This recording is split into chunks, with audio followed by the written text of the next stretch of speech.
et qui n'avait pas du tout l'intention d'être clément à l'égard, et je pense qu'il aurait tué Moïse. Il l'aurait tué. Il n'y aurait jamais eu de pitié. Donc, voilà le peuple d'Israël qui est dans une situation vraiment compliquée.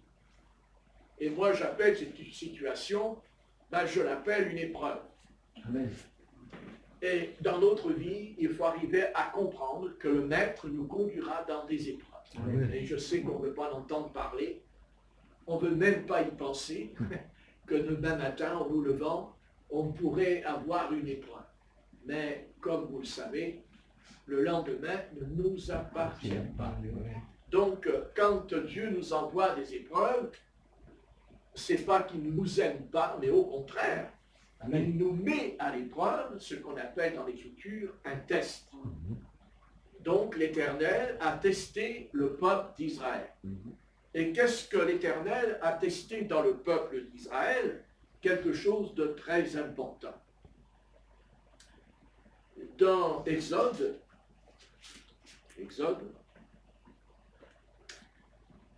toujours dans Exode au chapitre 15, et nous allons lire le verset 1. Dans le texte que nous avons lu là aussi, je précise que dans Exode 14 et verset 15, il est dit qu'Israël a poussé des cris, mais c'est mal traduit. Hein? Dans la Darby, l'Éternel a dit à Moïse, « Pourquoi me cries-tu » Donc, la traduction est mal faite dans vos Bibles, parce que la vraie traduction en hébreu, c'est « Pourquoi me cries-tu » C'est-à-dire que c'est Moïse qui a poussé des cris de détresse, c'est Moïse qui a pleuré devant l'Éternel. Et nous verrons que l'Éternel n'était pas du tout content de lui. Alors, pas du tout. Et aussi, s'il a poussé des cris, c'est parce qu'il a vu aussi les cris, il a entendu, il a vu les cris du peuple d'Israël dans un état lamentable. Et bien entendu, ce peuple-là n'avait pas la foi. Parce que s'ils avaient eu la foi, ils n'auraient pas crié, ils n'auraient pas pleuré devant l'Éternel. Parce que la première fois qu'ils ont crié, et là c'était, bien sûr, c'était la volonté du Seigneur qu'il crie, c'est évident. D'ailleurs, on va le lire, hein, on va le lire dans l'Exode,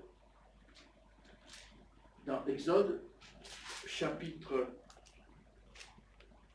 3, Exode chapitre 3,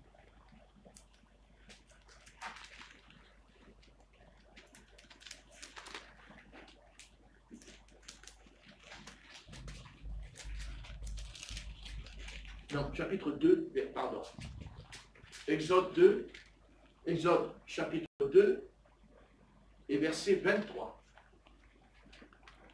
Voilà, Exode chapitre 2 et verset 23. Vous avez trouvé? Il dit, longtemps après, le roi d'Égypte mourut, et les enfants d'Israël gémissaient encore sous la servitude, et poussaient des cris. Ces cris que leur arrachait la servitude montèrent jusqu'à Dieu. Dieu entendit leurs gémissements et se souvint de son alliance avec Abraham, Isaac et Jacob. Dieu regarda les enfants d'Israël et il eut compassion. Amen. Amen. Et dans Exode chapitre 3 et verset 7, Exode chapitre 3 verset 7, l'Éternel dit, j'ai vu la souffrance de mon peuple qui est en Égypte, et j'ai entendu les cris que lui font pousser ses oppresseurs, car je connais ses douleurs. Je suis descendu pour délivrer de la main des Égyptiens et pour le faire monter de ce pays dans un bon et vaste pays, dans un pays où coule le lait et le miel, dans les lieux qu'habitent les Canéens, les Étiens, les Amoréens, les Phérésiens, les Éviens et les Jébusiens. Voici les cris d'Israël sont venus jusqu'à moi, et j'ai vu l'oppression que leur font souffrir les Égyptiens.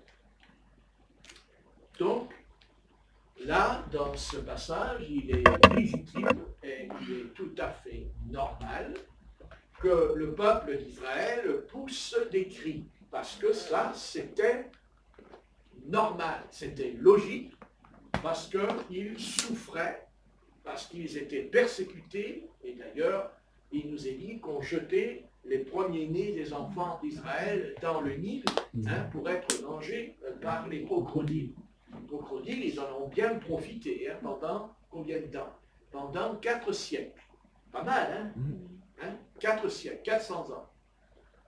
Donc, il est normal que quand on passe par l'épreuve, quand on tombe malade, quand on a des problèmes, quand on est en difficulté, c'est normal qu'on crie vers le Seigneur, parce que le Seigneur est d'abord une personne qui nous secourt. Le Seigneur est une personne qui me secourt. Pourquoi? Parce qu'il est un sauveur. Voilà, c'est le sauveur. Gloire à Dieu. Donc Dieu est un sauveur merveilleux et il a entendu les cris, mais ça a duré 4 siècles quand même, 400 ans, plus 20 ans, puisque le texte nous dit que les enfants d'Israël sont sortis d'Égypte 420 ans après. Donc il y a eu 20 ans encore, vous voyez, d'épreuves. Vous savez, c'est long. Et nous aussi, on passe par des épreuves. Et bien sûr, on crie. Seulement, il y a un petit détail qui nous ramène dans Exode au chapitre 15, c'est ça? Non, 14 et verset 15. Nous ramène dans Exode 14 et verset 15. Il nous est dit, l'Éternel dit à Moïse, pourquoi ces cris? Donc, quand on a eu tout à l'heure, avant qu'Israël sorte d'Égypte, ils ont poussé des cris, mais l'Éternel ne dit pas pourquoi. Il ne peut pas dire pourquoi, parce qu'il savait ce qu'il se passait. Tandis que là, l'Éternel ne comprend pas ce qui se passe, car il n'aurait pas dû pousser de cris. Pourquoi? Parce qu'ils avaient vu des prodiges et des miracles. Parce qu'ils avaient vécu plus d'1 an, pendant plus d'1 année. Ils avaient vu la main de l'Éternel se manifester par 10 plaies. Le Seigneur les a bénis. Il avait même mis de la lumière dans le pays de Goshen. Eh oui, bien oui. Eh bien là, quand ils crient, Dieu n'est pas d'accord avec eux parce qu'ils n'ont pas la foi. Et pourquoi ils n'ont pas la foi? Parce qu'ils n'ont pas de fondement. Parce qu'ils n'ont pas de fondement. Donc je vais prendre quelque chose qui va nous permettre de comprendre finalement ce qui cloche en eux et ce qui cloche aussi dans certains croyants de nos jours. J'aimerais qu'on prenne dans Exode au chapitre 15 et au verset 1. Et nous allons voir que, bien entendu, quand l'Éternel a ouvert la mer Rouge et qu'il a fait passer le peuple d'Israël de l'autre côté, n'est-ce pas? Israël était à l'ouest, et quand ils traverseront la mer, ils vont se retrouver à l'est. Donc l'est, ça part du soleil qui se couche, n'est-ce pas? Ça parle des ténèbres, de la nuit. Et l'Éternel fait partir Israël de l'ouest, ils quitteront l'ouest pour aller vers l'est. D'ailleurs, nous le savons que quand le Messie viendra en Israël, quand il viendra, qu'il posera ses pieds sur la montagne des Oliviers, il nous est dit que c'est de la porte de l'est viendra, de la maison de Jacob, il viendra le rejeton d'Ésaïe. Mais pour l'instant, nous allons rester un peu dans ce que je dis, c'est que nous allons lire un cantique. Nous allons lire un cantique. Comme nous chantons des beaux cantiques dans l'assemblée. Et voici le cantique des enfants d'Israël. Il dit, alors Moïse et les enfants d'Israël chantèrent ce cantique à l'Éternel, et ils dirent, je chanterai à l'Éternel car il a fait éclater sa gloire. Il a précipité dans la mer le cheval et son cavalier. L'Éternel est ma force et le sujet de mes louanges. C'est lui qui m'a sauvé. Il est mon Dieu, je le célébrerai. Il est le Dieu de mon Père, je l'exalterai. L'Éternel est un vaillant guerrier, l'Éternel est son nom. Il a lancé dans la mer les chars de Pharaon et son armée. Ses combattants d'élite ont été engloutis dans la mer Rouge.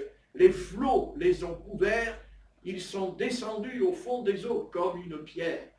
Ta droite, ô Éternel, a signalé sa force. Ta droite, ô Éternel, a écrasé l'ennemi. Par la grandeur de ta majesté, tu renverses tes adversaires, tu déchaînes ta colère, elle les consume comme du chaume. Au souffle de tes narines, les eaux se sont amoncelées, les courants se sont dressés comme une muraille, les flots se sont durcis au milieu de la mer. L'ennemi disait, je poursuivrai, j'atteindrai, je partagerai le butin, ma vengeance sera ta souris, je tirerai l'épée, ma main les détruira. Tu as soufflé de ton haleine, la mer les a ouverts, ils se sont enfoncés comme du plomb dans la profondeur des eaux. Qui est comme toi parmi les dieux, ô Éternel? Qui est comme toi, magnifique en sainteté, digne de louange, opérant des prodiges? Tu as étendu ta droite, la terre a été engloutie, ta miséricorde a conduit, tu as délivré ce peuple par ta puissance, tu les diriges vers la demeure de ta sainteté. Le peuple apprenne, les peuples apprennent et ils tremblent. La terreur s'empare des Philistins, les chefs d'Édom s'épouvantent, un tremblement saisit les guerriers de Moab et tous les habitants de Canaan tombent en défaillance. La crainte et la frayeur les surprendront par la grandeur de ton bras. Ils deviendront muets comme une pierre jusqu'à ce que ton peuple soit passé, ô Éternel, jusqu'à ce qu'il soit passé, le peuple que tu as acquis. Tu les amèneras et tu les établiras sur la montagne de ton héritage, au lieu que tu as préparé pour ta demeure, ô Éternel, au sanctuaire, Seigneur, que tes mains ont fondé. L'Éternel régnera éternellement et à toujours, car les chevaux de Pharaon, ses chars et ses cavaliers sont entrés dans la mer, et l'Éternel a ramené sur eux les eaux de la mer, mais les enfants d'Israël ont marché à sec au milieu de la mer. Marie, la prophétesse, sœur d'Aaron, prit à la main un tambourin, et toutes les femmes vinrent auprès d'elle avec des tambourins et en dansant. Marie répondait aux enfants d'Israël, « Chantez à l'Éternel, car il a fait éclater sa gloire, il a précipité dans la mer le cheval et son cavalier. » Amen. Amen. Magnifique cantique. Et ils ont chanté avec les tambourins, avec les flûtes, et tout ça, c'était bien, mais en vérité, la réalité n'était pas vraie, parce qu'en vérité, ils auraient dû chanter ce cantique avant d'entrer dans la mer Rouge, mais pas après. C'est avant. Vous voyez? Ils ont chanté après. Et en fait, quand ils ont chanté, ils n'étaient pas vrais, parce que nous savons très bien qu'ils n'étaient pas vrais, car nous verrons que quelques jours après, ça n'a pas été compliqué, ils ont fait le mot d'or, et ils se sont vautrés dans la chair. Il n'en a pas fallu longtemps pour démontrer que quand ils ont chanté, le cantique, il n'a pas duré longtemps, le cantique, le cantique, il est vite parti d'eux, parce qu'après, et il n'y a pas qu'après, nous savons très bien ce qui s'est passé, nous le verrons. Bon, pour l'instant, je vais simplement vous montrer que nous aussi, nous chantons des beaux cantiques. Il ne s'agit pas de chanter, et qu'après, dans la semaine, on ne marche pas avec le Seigneur, on n'a pas la foi. Et pourquoi ils en sont arrivés là? Parce qu'en fait, ils n'avaient pas de fondement. Il n'y avait pas de fondement. Car quand Dieu nous sauve, il ne nous sauve pas simplement pour croire. Il nous sauve parce qu'il veut établir en nous des fondements solides. Amen. Dieu ne veut pas qu'un jour je crois, le lendemain je crois, pas, après je crois, puis, donc je crois ceci, je crois pas cela. Comme aujourd'hui, l'Église est dans un état lamentable. Vous rencontrez une belle église, il dira, moi je crois ceci. Vous rencontrez une autre église, il dira, non, moi je ne crois pas ce qu'il dit, moi je crois ceci. L'autre dit, ah, mais je crois ceci. Mais le Seigneur nous a sauvés pour nous établir sur un fondement solide. Amen. Et ça s'appelle la foi. Amen. Il n'y a pas de fondation en nous, il n'y a pas de fondation durable en nous dans le temps si on n'a pas la foi. Et le peuple d'Israël n'a jamais eu la foi. Ce n'est pas vrai. Parce que la foi, ça consiste à faire confiance en l'Éternel. Et ils n'avaient pas confiance en lui, parce que s'ils avaient eu confiance en lui, ils n'auraient jamais pleuré, ils n'auraient jamais poussé des cris. Que la première fois ils poussent des cris, c'était tout à fait juste. Et Dieu ne leur reproche rien. Au contraire, il leur dit qu'il va leur envoyer un libérateur, c'est-à-dire Moïse. Mais la deuxième fois, l'Éternel, il dit, mais pourquoi? Et aujourd'hui, il y a beaucoup de pourquoi dans nos vies. Hein? Pourquoi il m'arrive ceci, pourquoi il y a cela, et pourquoi. Hein? Ça nous arrive maintenant pour le vent, que ce mot vient dans notre tête, pourquoi. Peut-être le soir, pourquoi. Hein? Et l'Éternel a dit, mais pourquoi? Vous voyez, il est étonné du comportement de ses enfants ici, dans le désert du Sinaï. Et en fait, le Seigneur les a conduits dans cet endroit, parce qu'il voulait qu'ils apprennent à chanter un cantique nouveau. Il voulait les entendre chanter, et non pas les entendre pleurer, et non pas les entendre gémir, et non pas les entendre se plaindre. De quoi je vais manger, comment je vais m'habiller, de quoi sera fait demain. Non, il chantait la gloire de l'Éternel. Et quel beau cantique. Seulement le problème, c'est que c'est venu un peu tard. Hein? C'est un peu tard, cette affaire. Et ça nous arrive à nous aussi, que nous sommes comme les enfants d'Israël, hein, quand tout va bien, on chante. Hein, on vient dans l'église, on s'assoit là dans le fauteuil, hein, enfin, pour ceux qui en ont un, hein, et puis on prend le cantique, et vas-y, hein, on chante et tout. Mais il arrive des fois qu'en venant ici, on prend le cantique, on loue, on chante, mais alors oui non, hein, on n'a pas du tout envie de chanter, alors on n'a pas envie de chanter. Hein. On chante pour faire plaisir au Patrick, hein, mais alors on n'a pas envie, on ne veut pas le faire de la peine, ce Patrick, mais on n'a pas envie de chanter. Alors, moi je le sais, parce que vous savez, c'est pas compliqué. Il y a 2 battements de lèvres quand on chante. Hein, il y a le chant où ça y va, vous savez, c'est bon, là, c'est bonjour, c'est bonne journée avec Dieu. Hein. Et bien, à un moment donné, on chante. Hein, on chante.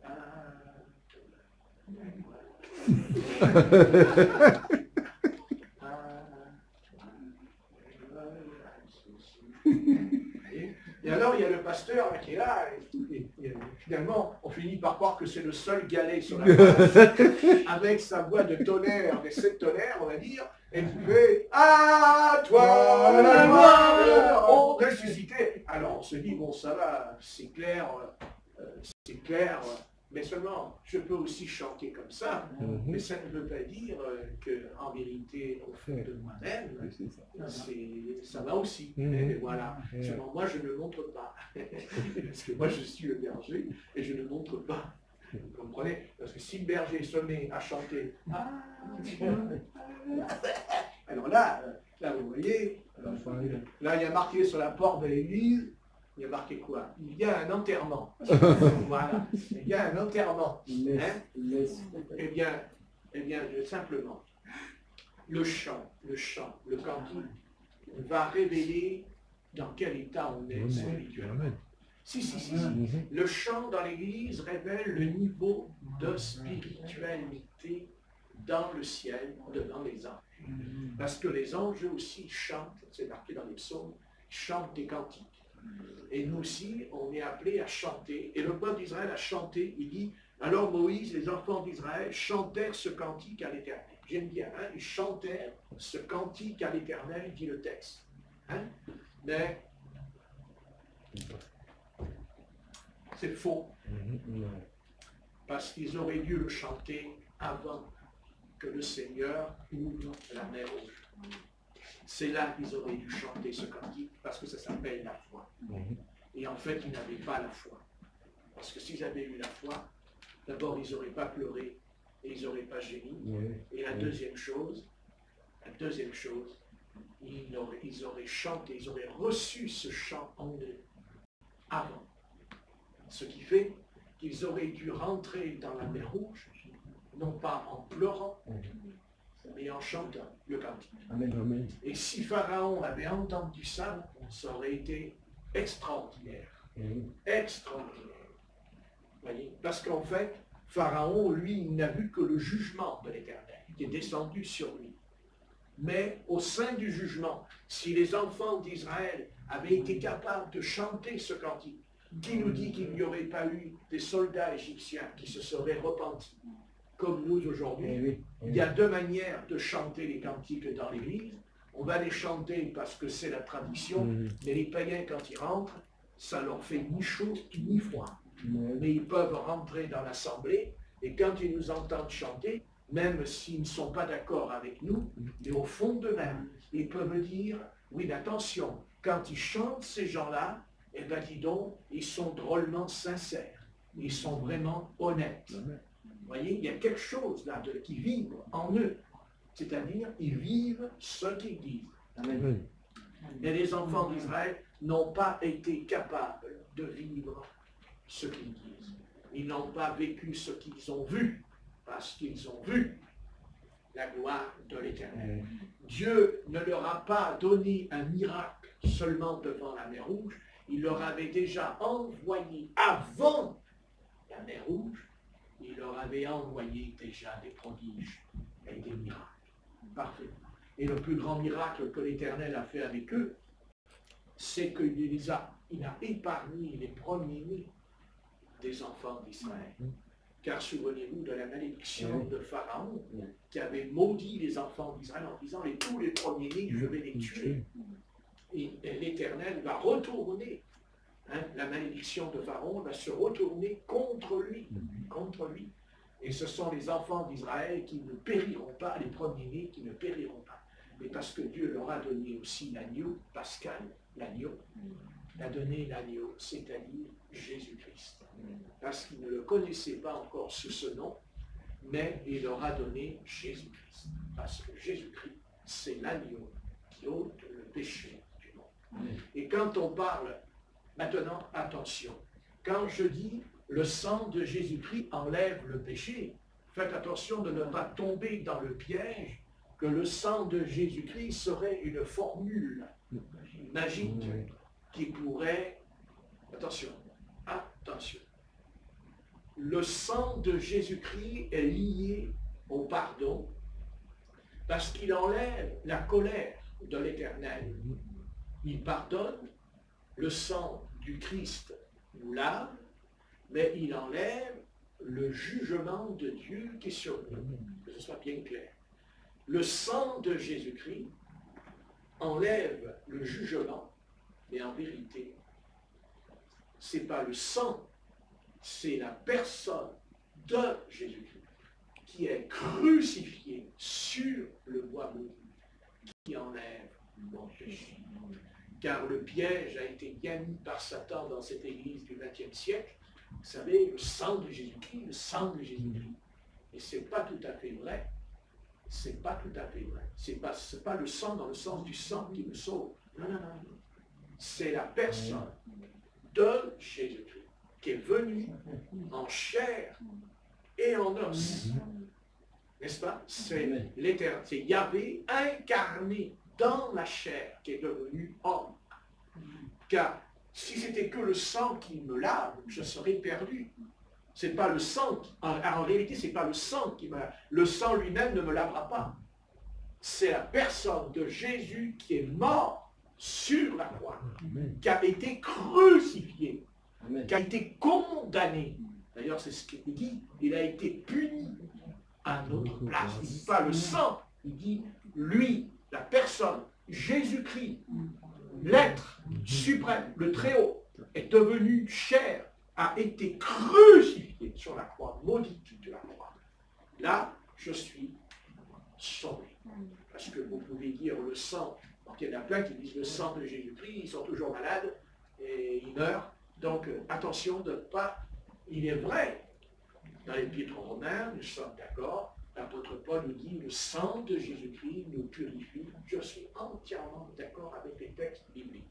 Mais là où j'ai découvert le piège de Satan, c'est qu'on oublie qu'on met le sang, le sang, le sang, mais ce n'est pas tout à fait la vérité, c'est la personne de Jésus-Christ.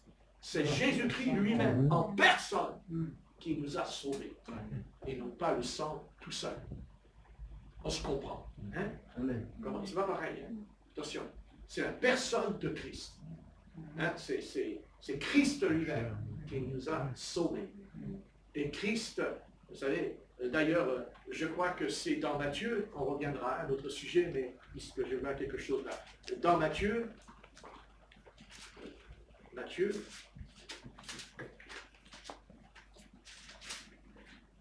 dans le Nouveau Testament,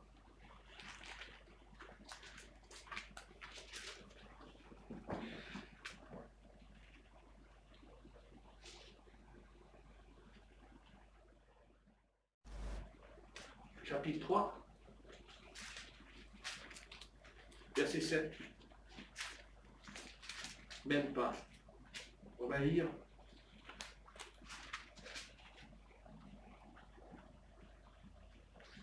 Verset 5. Matthieu 3, verset 5. Les habitants de Jérusalem, de toute la Judée, de tous les pays d'environ du Jourdain, se rendaient auprès de lui, c'est-à-dire auprès de Jean-Baptiste, en confessant leurs péchés. Et ils se faisaient baptiser par lui dans les eaux du Jourdain. Mais voyant venir à son baptême beaucoup de pharisiens et de sadducéens, il leur dit, race de vipères, qui vous a appris à fuir la colère à venir. Produisez donc du fruit digne de la repentance. Et ne prétendez pas dire en vous-même, nous avons Abraham pour père, car je vous déclare de ces pierres, si Dieu peut susciter des enfants Abraham. Je vais prendre un verset qui correspond à ce que je viens de vous dire au sujet de la colère du Seigneur et que c'est son Fils Jésus-Christ qui nous épargne de cette terrible colère. Qu'est-ce que leur dit Jean-Baptiste au verset 7? Mais voyant venir à son baptême beaucoup de pharisiens et de sadducéens, il leur dit, race de vipères. Jusque-là, on a compris, hein? Race de vipères, ça veut dire Satan. Hein? Race de vipères, c'est Satan, c'est le diable. Et moi, ce qui m'intéresse, c'est qu'il leur a dit, qui vous a appris à quoi? À fuir la colère à venir. C'est bien, la colère. Donc, ça veut dire que quand Jean-Baptiste a pratiqué le baptême par immersion, quand il a conduit le peuple d'Israël à la repentance, car il conduit le peuple d'Israël à la repentance, pas de lui-même, puisqu'il est dit que dans Luc, au chapitre 1, il dit que Jean-Baptiste a reçu la puissance d'Élie, l'esprit d'Élie.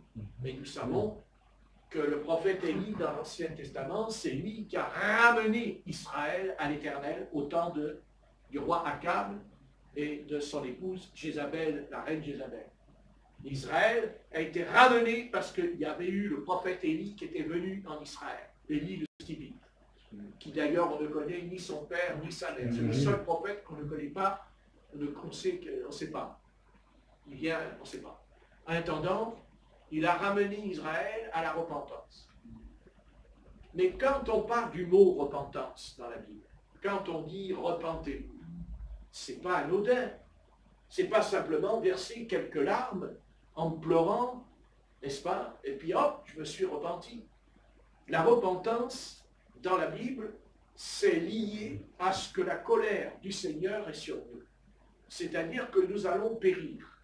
Nous allons être détruits par l'Éternel, comme l'a fait l'Éternel avec Pharaon, quand il a... On l'a lu le cantique, hein, dans le cantique, il dit qu'il a ouvert la mer, il a fait périr le cheval, tout. Hein, Pharaon, son armée, tout. C'est le jugement, c'est la mort, c'est le jugement de Dieu. Eh bien, c'est pareil pour nous. Nous sommes comme Pharaon, nous sommes pareils. C'est ce que dira d'ailleurs l'Écriture. Nous n'avons pas droit de citer en Israël. Dans l'Épître aux Romains, l'apôtre Paul nous parle des Juifs et des païens. Et dit, on n'avait pas droit de citer. Mais Jésus-Christ est venu, non pas seulement pour sauver le Juif, mais pour sauver aussi le païen. Hein? Puisqu'il dit qu'en Christ, il n'y a ni Juif et ni Grec, dit l'apôtre Paul. Et il nous fait comprendre que quand Dieu nous a sauvés, il nous a sauvés de la colère à venir. Ça veut dire que nous sommes déjà sous la colère de Dieu. Parce que quand on meurt, on ne va pas dans le paradis, on va en enfer. Donc déjà, vous voyez, vous êtes sous la colère de Dieu. Mais il y a aussi une autre colère qui doit venir, c'est la colère de Dieu qui va venir sur le monde. La colère de Dieu va venir sur le monde. C'est certain, elle va venir. Et elle n'épargnera personne. Et ça s'appelle la grande tribulation. Il va y avoir la grande tribulation sur la terre. Et là, il n'y aura pas de pardon. Dieu ne pardonnera plus, c'est fini. Même Israël sera poursuivi à mort par l'Antéchrist. Il poursuivra même l'Église. Il détruira l'Église. Il abattra l'Église. Il vaincra l'agneau. C'est marqué. Même l'agneau. Donc ce sera un temps de jugement. Et Jean-Baptiste dira, qui vous a appris à fuir la colère à venir? Moi, j'appelle les hommes à fuir le péché. À fuir le péché, oui. Mais à ne pas fuir la colère à venir. Au contraire, il faut prendre au sérieux cette sainte colère de l'Éternel. Et d'ailleurs, l'apôtre Paul le dira dans l'Épître aux Romains. Il dit, la colère de Dieu se réveille du ciel contre toute impiété et contre toute injustice. Et bien sûr, il étendra son thème, il ira plus loin dans son sujet. C'est d'ailleurs lui le premier qui nous parlera et qui nous révélera jusqu'où ira justement le péché de l'homme qui va déclencher la colère de Dieu sur la terre, c'est l'homosexualité. Car il dira, ils commettent entre eux, homme avec homme, femme avec femme, et il y a même ceux qui les approuvent, dit le texte, n'est-ce pas? Hein, quand ils font la guépra, il y a dans la rue, il y a des gens qui les approuvent. On pourrait aussi un petit peu crier un bon coup et dire qu'est-ce que font les gosses là-dedans. Il n'y a personne qui bouge, même pas la police. Parce que c'est écrit dans l'Écriture. La colère de Dieu se révèle. Et Jean-Baptiste dira, qui vous a appris à fuir la colère? Qui vous a appris à fuir la colère à venir? Ben oui, c'est ça le problème. Qui vous a appris? Eh oui.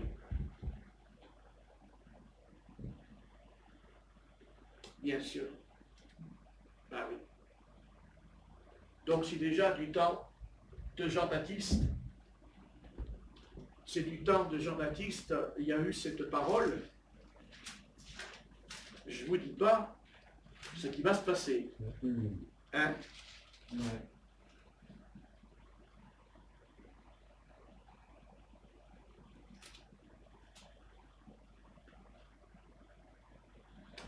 Prenez premier épître aux Thessaloniciens. La première épître aux Thessaloniciens, au chapitre 1,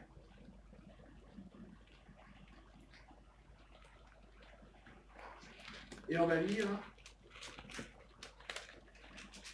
à partir du verset 9. Thessaloniciens, 1 Thessaloniciens, chapitre 1, et à partir du verset 9. Prenez votre temps, on n'est pas pressé.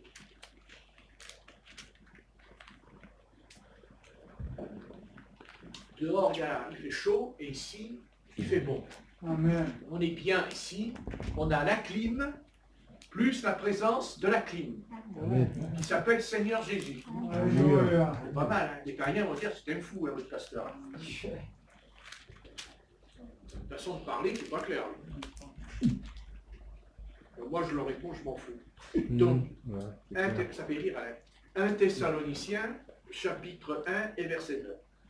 Eh bien, je vais demander à notre petite sœur Rebecca de le lire.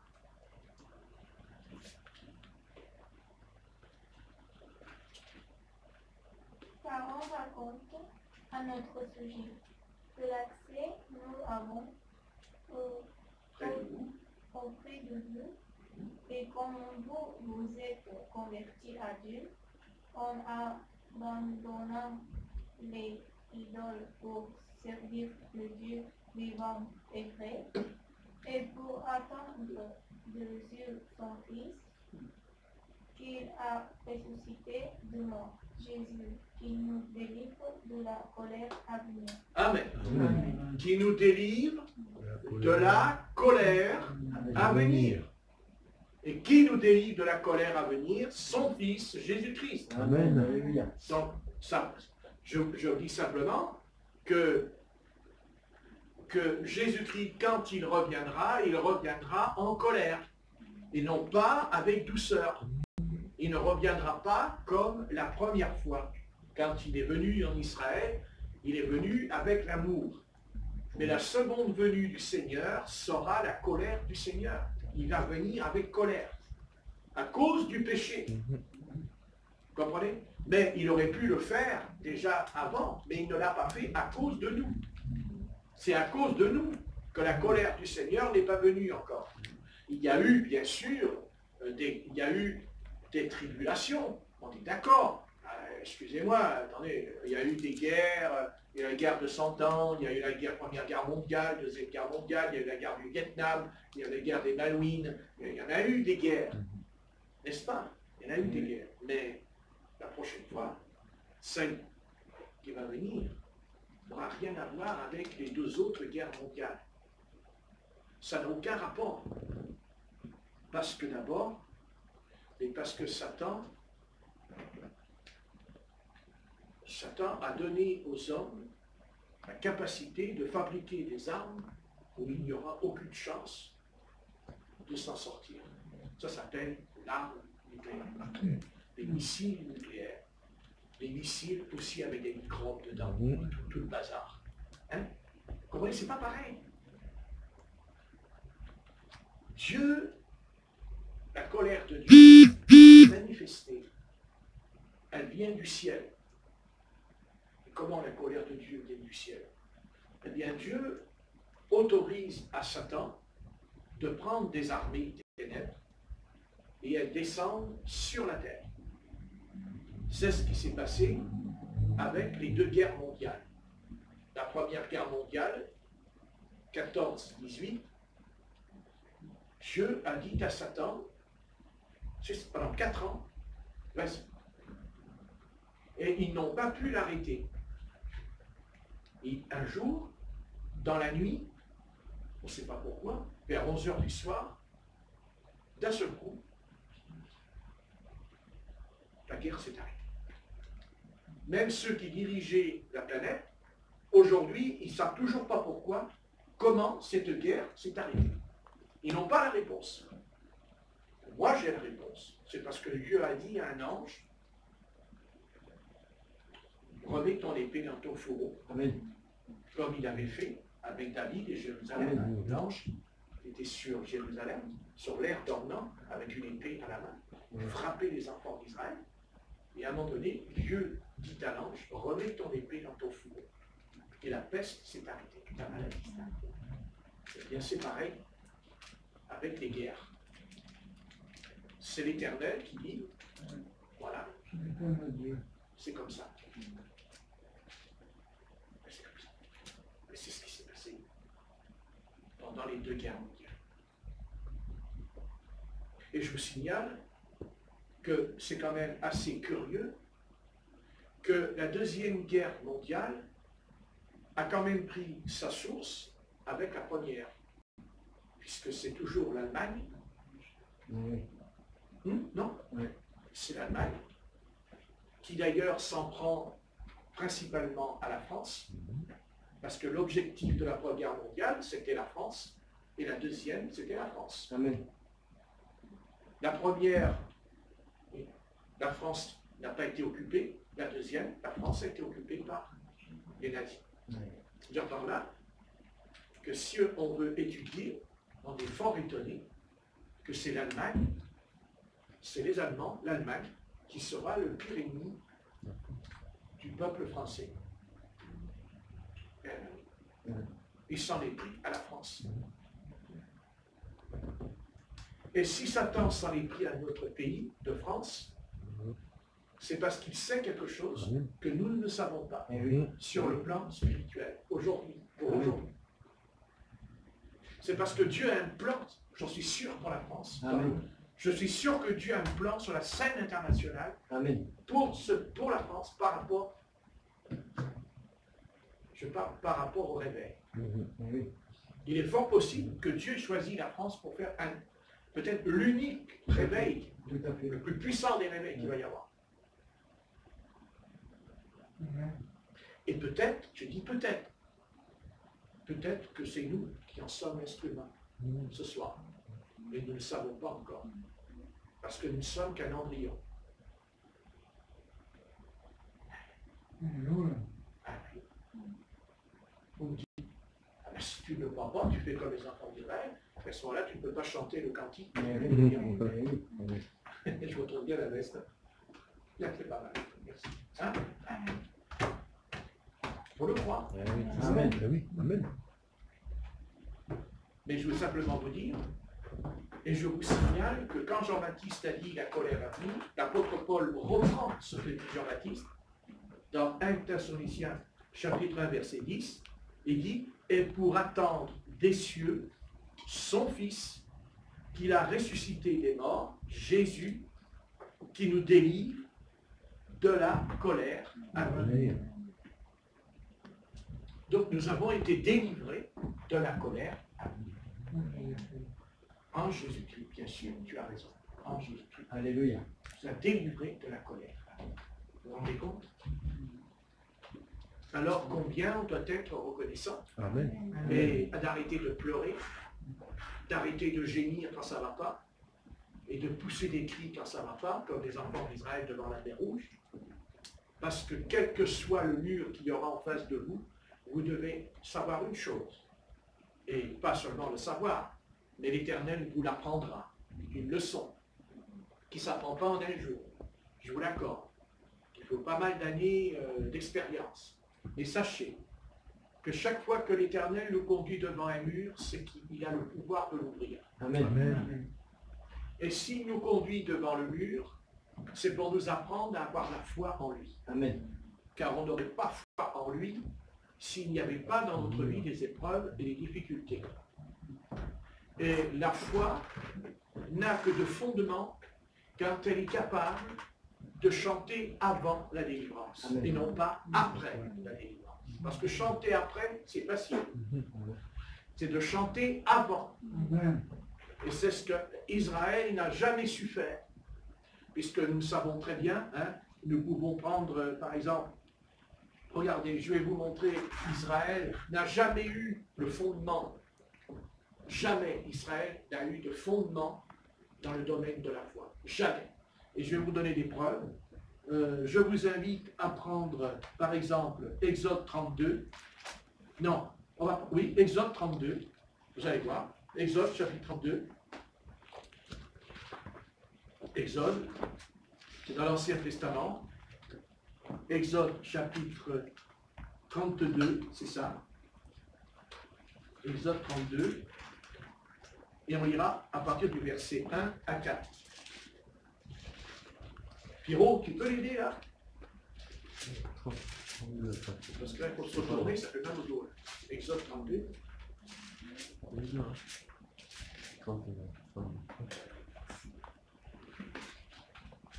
32.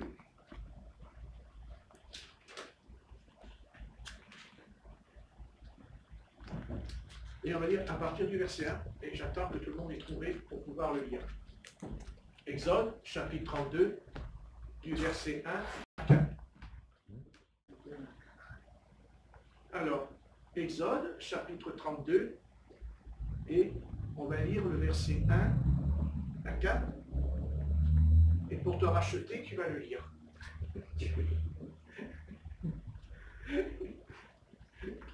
Je suis profond. Le peuple, voyant que Moïse Tardé. arrivait à descendre de la montagne, s'assembla Ça sembla autour de Aaron Oui. et lui dit, allons, fais-nous un Dieu qui marche devant nous sur tout, car c'est Moïse, c'est homme qui nous a fait sortir du pays d'Égypte. Nous savons ce qu'il est devenu. Aaron leur dit, ok, les agneaux. Voilà, on va s'arrêter là parce que tu as du mal, mais c'est normal. Pas encore. Ça viendra. C'est déjà pas mal. C'est pas mal. Donc, vous voyez, ils n'ont jamais eu de fondement, parce que dans ce passage, il nous est dit, le peuple, voyant que Moïse tardait à descendre de la montagne, s'assembla autour d'Aaron et lui dit, allons, fais-nous un Dieu qui marche devant nous. Voilà. Vous voyez, il n'y a rien, il n'y a rien de solide. Il n'y a rien de solide là. Et pourtant, ils ont chanté le cantique. Mais ils ne l'ont pas chanté avant, hein. Ils l'ont chanté après, comme je vous ai expliqué. Et c'est révélateur. Et c'est quoi qui est révélateur? Eh bien, ce qui est révélateur, c'est quoi? C'est quoi? Eh bien, c'est que Moïse tardait. C'est ça qui est révélateur. Et même là, ils n'ont pas été capables, de louer l'Éternel. C'est-à-dire que le temps éprouve des sentiments. Amen. Vous voyez? C'est ça, le temps. Comme nous, on attend le retour du Seigneur. Et nos sentiments sont mis à l'épreuve. Rien n'est plus révélateur que l'épreuve du temps. Vous voyez? Rien n'est plus révélateur que... Alors que Moïse, sur le Sinaï, recevait la loi de la bouche de l'Éternel, le peuple hébreu, au pied de la montagne, était loin d'être habité du même esprit d'attente. Nous aussi, il faut qu'on apprenne à attendre. Hein? Et bien sûr, quand on attend, qu'est-ce qu'on fait? Qu'est-ce qu'on fait en attendant? On se prosterne devant l'Éternel. On se prosterne devant lui. C'est quand on se prosterne devant lui, justement, qu'on reçoit la force d'attendre. Amen. Vous comprenez? Oui. À leurs yeux, Moïse tardait. Et plus le temps passait, plus ils s'impatientaient, au point que leur déférence à l'égard du prophète céda au jugement, puisqu'ils vont le juger. Vous voyez? En effet, Moïse, en qui le peuple voyait avec juste raison le prophète, le libérateur envoyé de l'Éternel, fut vite déprécié selon que le rapporte ici le passage. Vous voyez? Ils ont envie de changer d'avis. Vous voyez? Ils ont envie de changer d'avis. Eh oui. Alors il dit, allons, dit le peuple d'Israël à Aaron, fais-nous un Dieu qui marche devant nous, car ce Moïse, cet homme, était-ce, parce que quand il dit cet homme, ils disent plus ce prophète. Vous voyez? Et non, il dit cet homme. Hein? Il dit cet homme, et non plus le prophète, parce que là, c'est plus un prophète, là, hein, c'est un homme, parce qu'il tarde. Vous voyez? Est-ce vraiment, hein, est-ce vraiment un prophète, en fait, hein, qui nous a fait sortir du pays d'Égypte? Nous ne savons ce qu'il est devenu, donc peu nous importe. Hein, et ce peuple qui avait connu la puissance des miracles et des prodiges de l'Éternel en Égypte, et lors de l'ouverture devant eux des eaux de la mer Rouge, qu'est-ce qu'il fait? Transgressa la loi. Hein, il transgresse. Ils n'ont pas reçu la loi, mais ils transgressent déjà la loi. Hein, avant de la recevoir.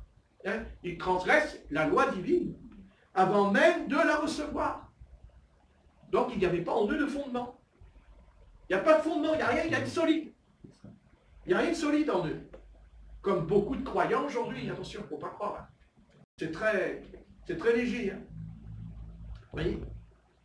Là, ils ne surent pas attendre sans se corrompre.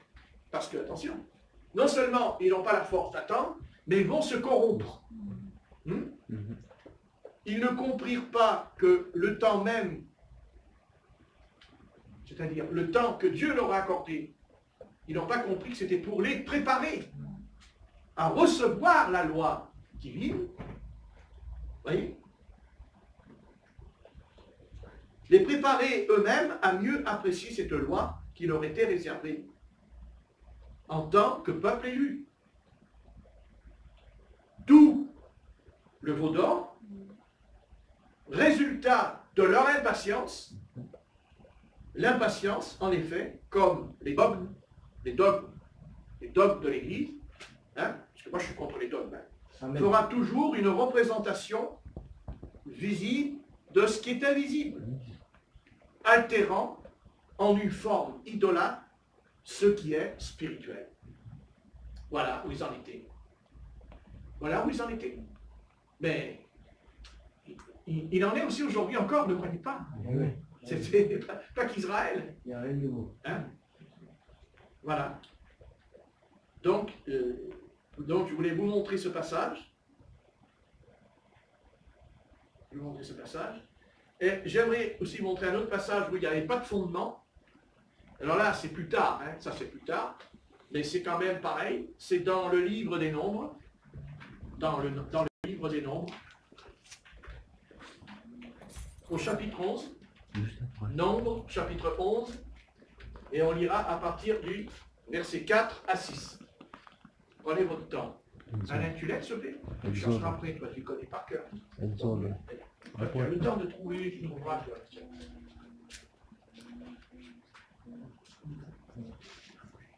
Après, ils veulent le vite. Ouais.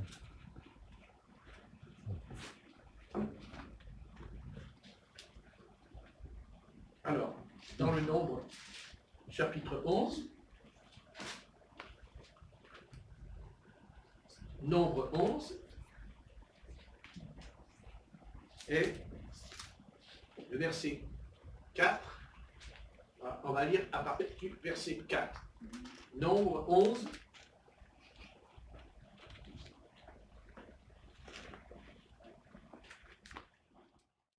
le cantique que nous avons lu tout à l'heure. Non. Car là, ils auraient dû chanter le cantique, là. Encore, parce qu'ils auraient dû le chanter, là. Oui, oui. Puisqu'ils avaient, non seulement ils auraient dû le chanter avant, ils l'ont chanté après, mais ils n'ont plus rechanté après. Hein, c'est beau les belles paroles, hein, devant Dieu. Hein, mon âme, l'Éternel m'a délivré. Hein, eh oui. Eh oui. Eh oui. Il y en a combien de chrétiens qui ont été délivrés? Aujourd'hui, ils sont où? Ils sont où? Il y a combien de chrétiens qui ont pris le baptême? Ils sont où? Hein? S'il fallait les retrouver, il n'y aurait jamais assez de place pour remplir les assemblées. C'est pas vrai si on y pense 2 minutes? Oui. Hein? Donc, ils n'ont jamais été capables, jamais. Voyez, à peine sortis d'Égypte, le peuple d'Israël commença déjà à regretter le pays de leur servitude. Au lieu de louer l'Éternel pour leur délivrance, le ramassis de gens qui étaient au milieu d'eux, entraînant Israël dans leur rébellion, firent ce qu'ils se souvinrent. Des poissons, des concombres, des melons, des poireaux, soupe aux légumes, et qu'ils mangeaient au temps de leur esclavage. Ce soir, Rebecca, tu as mangé une soupe aux légumes. Comme ça, tu auras pas mal au ventre. Les jugements puissants de l'Éternel, manifestés lors des 10 plaies sur Pharaon et sur son peuple, et qui rendirent possible la sortie des enfants d'Israël à main forte et à bras étendus, ne les avaient pas impressionnés au point de faire taire leur murmure. Ils auraient dû les faire taire leur murmure avec ce qu'ils ont vu. Il est frappant de constater avec quelle précision la chair rappelle à l'âme ce à quoi elle prenait plaisir dans le monde avant d'avoir connu le Seigneur. Ça, c'est pour nous. Je relis? Oui. Non, si vous voulez, je ne relis pas.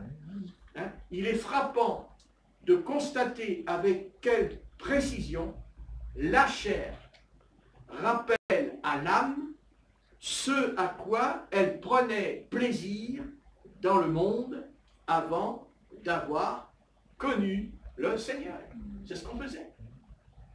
Mais on le fait peut-être encore. Hein? Je parle au niveau de la nourriture.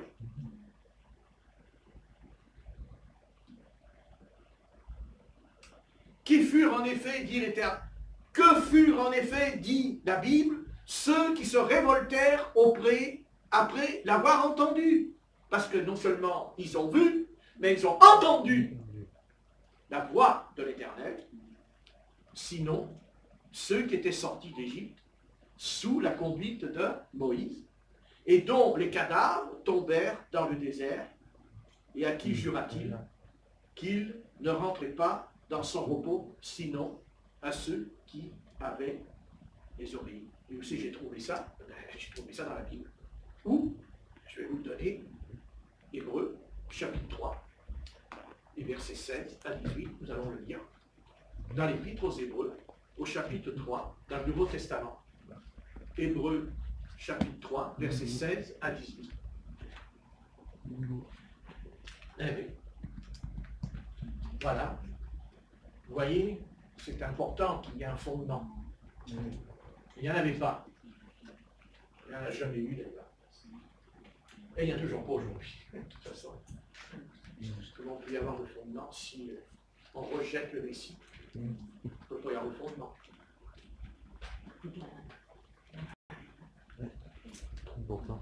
Même pas la loi.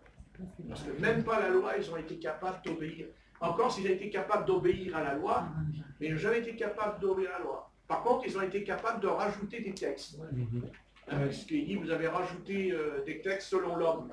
Et une tradition, des coutumes, traditions. Voilà. Mais pas la loi, dans le sens de la loi de Moïse. Alors, dans Hébreux, chapitre 3, verset 16, vas-y, Rebecca. Qui feront en effet ceux qui se feront après la voix entendue. Sinon tous ceux qui étaient sortis d'Égypte sous la conduite de Moïse. Et contre Dieu peut-il arriver pendant 40 ans, sinon contre ceux qui péchent et dont les cadavres tomberont dans le désert. Et à qui croit-il qu'ils ne trouveront pas dans son repos? Voilà, merci Rebecca. Donc, qu'est-ce que dit le texte? Ils n'entreront pas, écoutez bien, ils n'entreront pas dans son repos. Mais d'ailleurs, ils ne sont pas entrés, puisqu'ils ont rejeté le Messie. C'est pour ça qu'ils ne sont pas dans le repos. Ils ont rejeté le roi. C'est lui qui aurait pu les faire rentrer dans le repos. Mais ils ne sont jamais rentrés dans le repos. Même ce soir, pendant que je parle d'Israël, ils n'ont pas la paix. Ils veulent la paix, mais ils n'ont pas la paix. Il y a toujours la guerre là-bas. Il y a toujours la guerre. Toujours la guerre. Ça se calme et ça recommence. Toujours la guerre. Parce qu'ils ne sont pas rentrés dans le repos. Tandis que nous sommes rentrés dans le repos.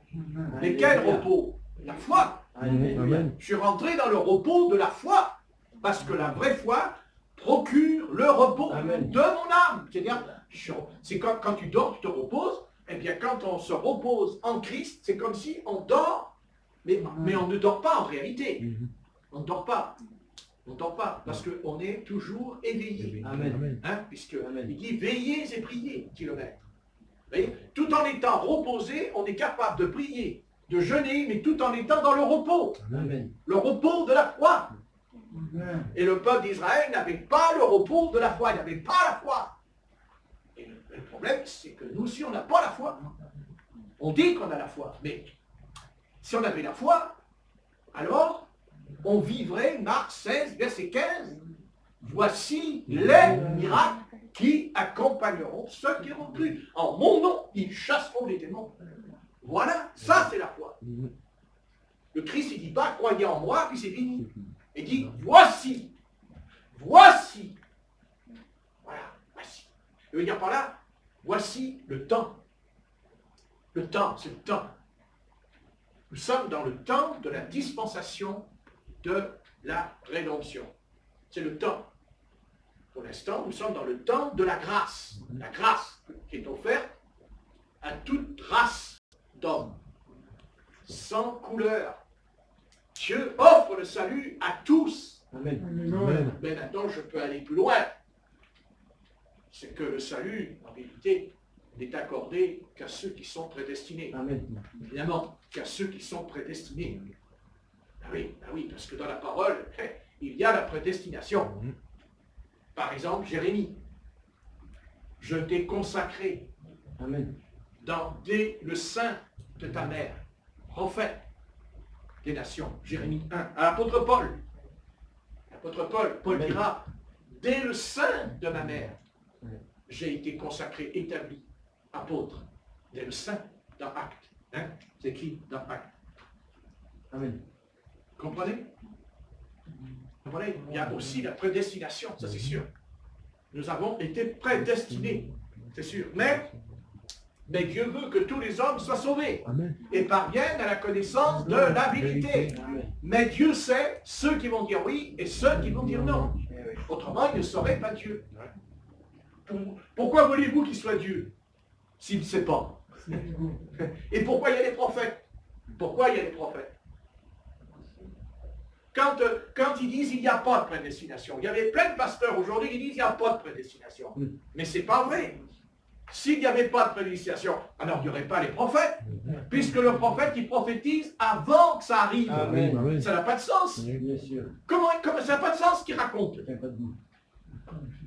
S'il n'y a pas de prédestination, alors pourquoi le prophète il dit ainsi parle, ainsi dit le Seigneur, il va arriver ça, et même 2000 ans après.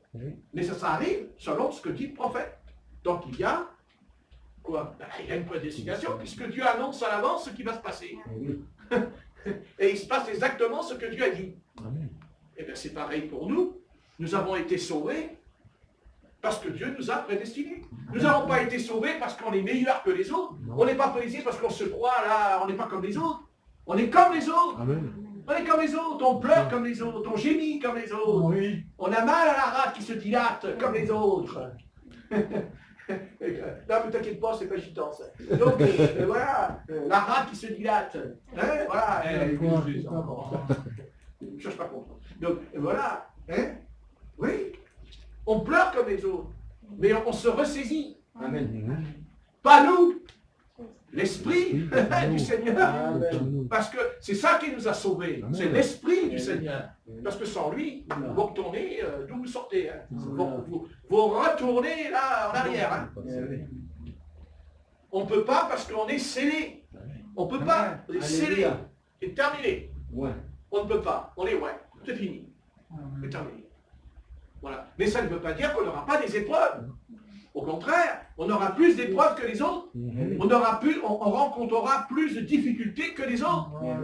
D'abord, premièrement, parce qu'on a un ennemi qui nous en veut, qui nous cherche des poux, là, il n'y en a pas.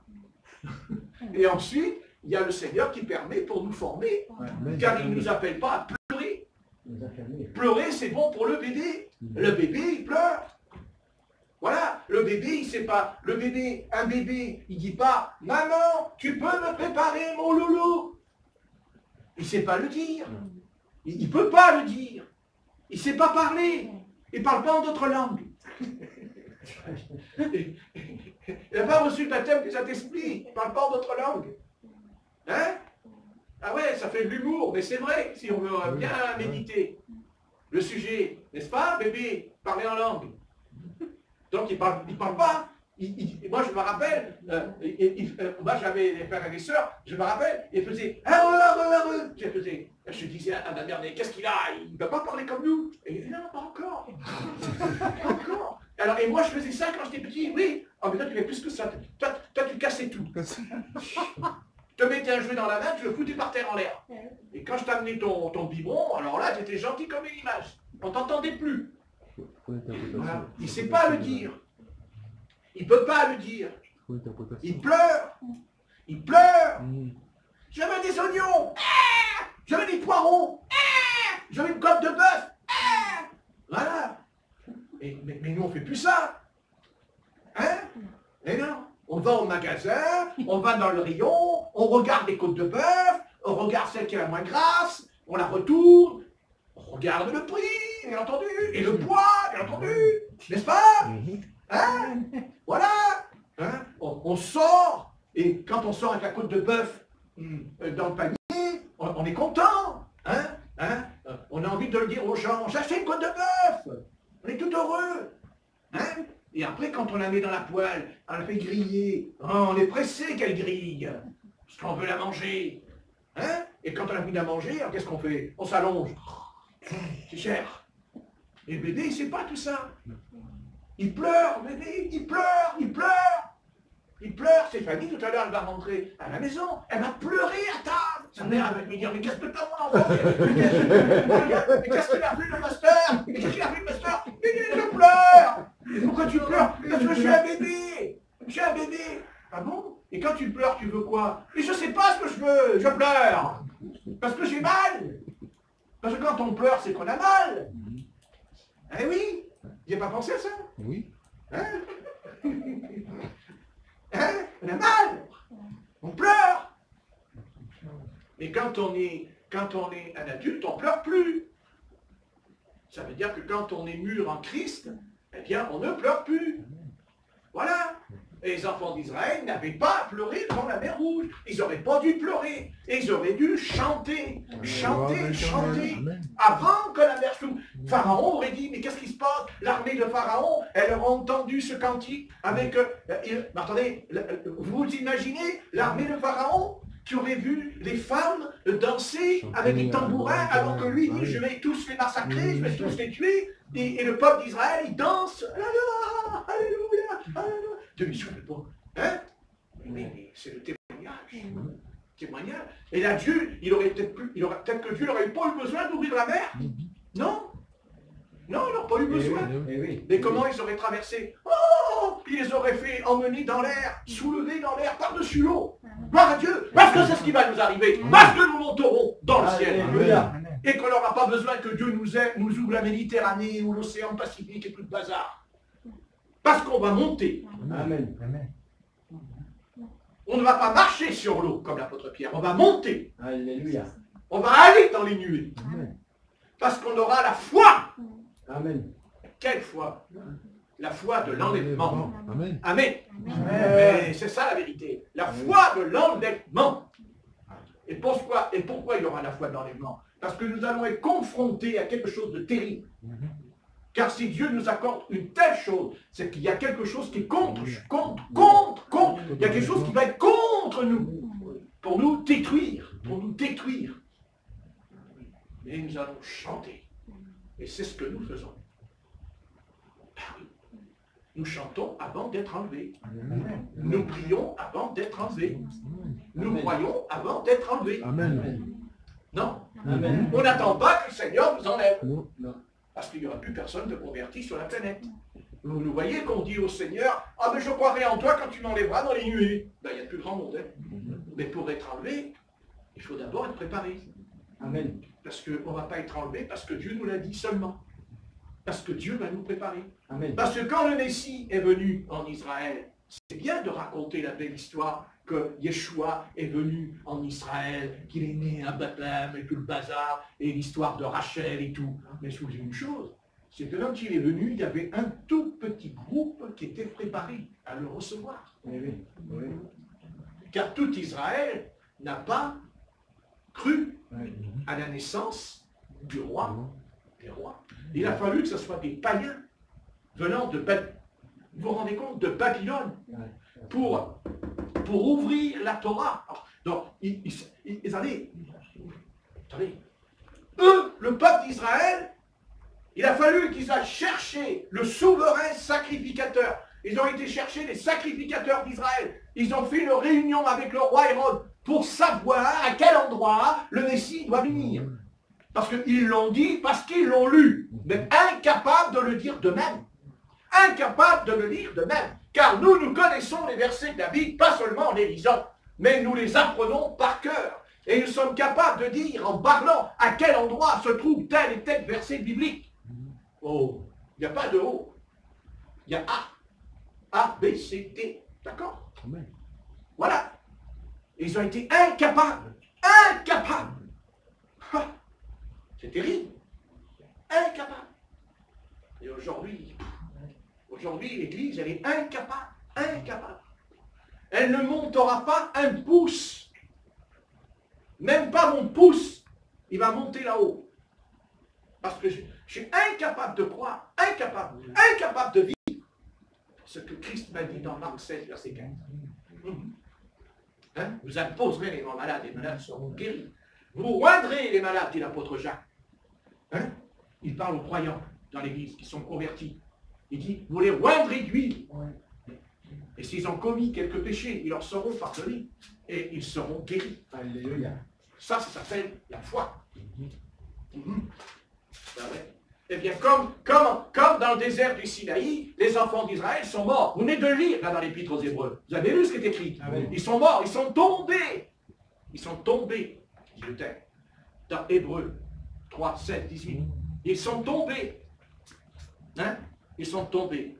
Parfaitement. Et vous voulez lire même pire?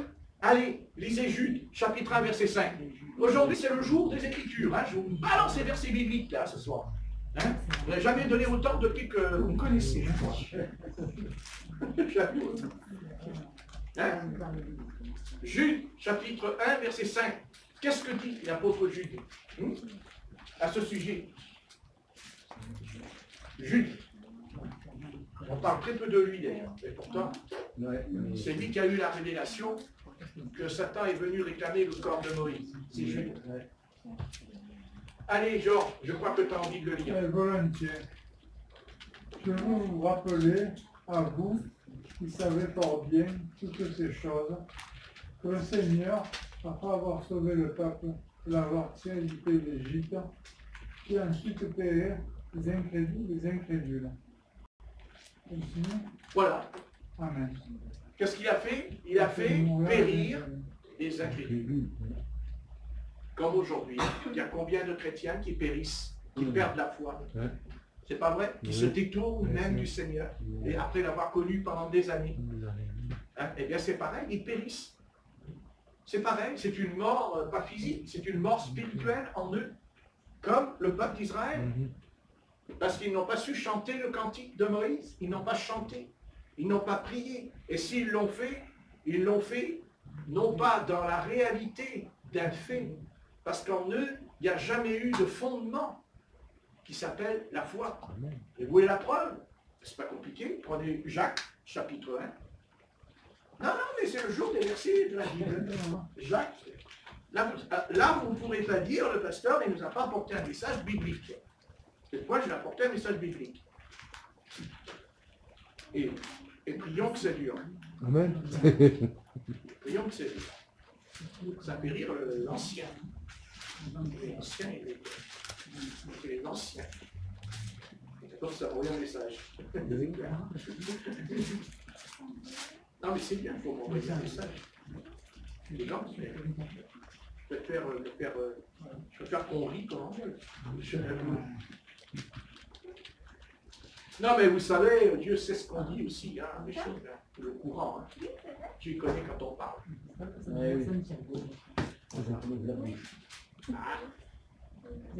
Bon, passons. Il n'y a que le Seigneur qui connaît toute la vérité. Jacques, chapitre 1, et on va lire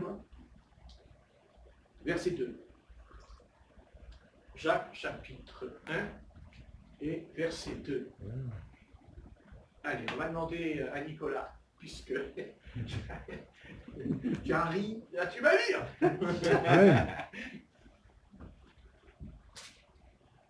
Prenez de très bon cœur, mes frères, toutes les épreuves par lesquelles vous êtes passés, sachant que le test auquel votre foi est soumis produit de l'endurance, mais que l'endurance soit parfaitement opérante, afin que vous soyez parfaits et accomplis, exempt de tout défaut.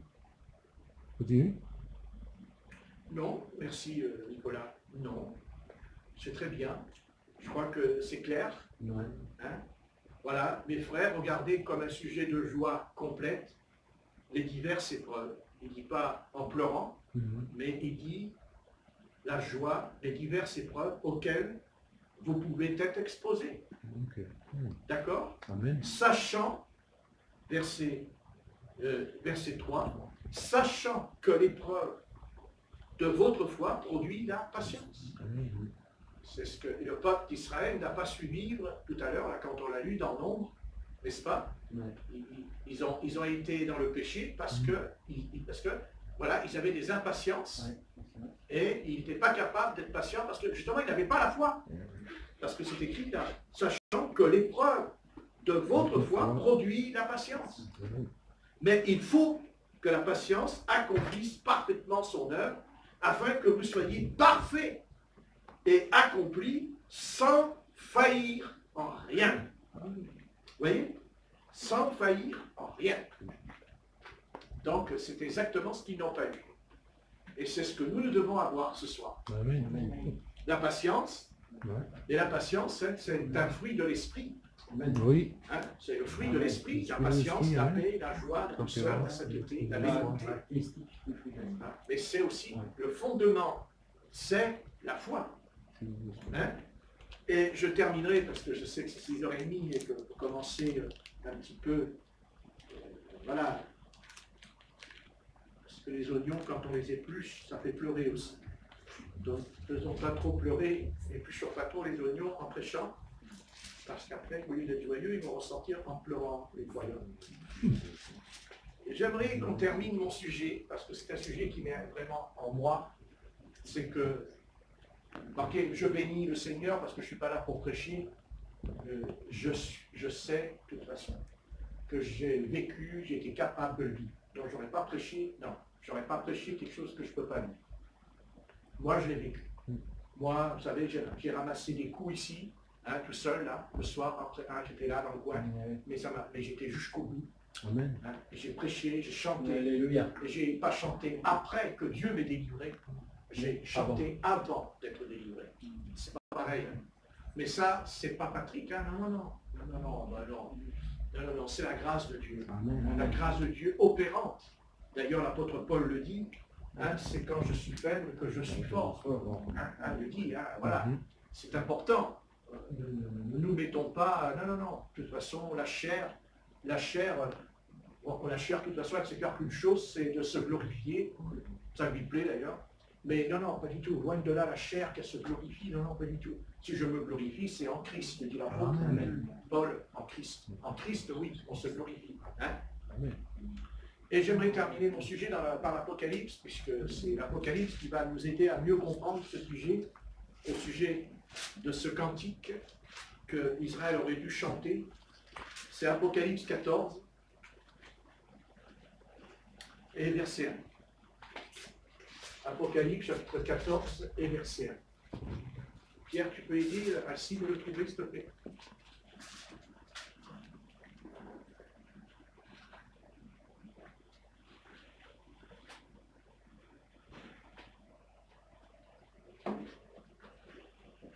Allez Stéphanie, tu me le lis? Oui.